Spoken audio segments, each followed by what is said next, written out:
Pensamiento del día, miércoles 11 de junio.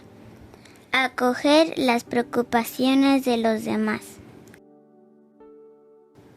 En el arte de amar hay un punto que enseña cómo poner en práctica el verdadero amor a los demás. Es una fórmula simple de solo 2 palabras: hacerse uno.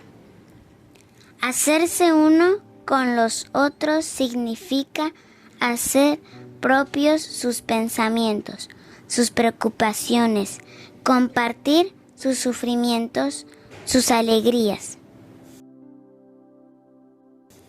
Kiara Lubick, El arte de amar, editorial Ciudad Nueva. Hola, si te ha gustado este video, danos like y suscríbete al canal para recibir notificaciones. Recuerda que es libre y gratuito sin ningún compromiso. Palabra de vida, junio de 2025. Denles ustedes de comer. Del Evangelio de San Lucas, capítulo 9, versículo 13.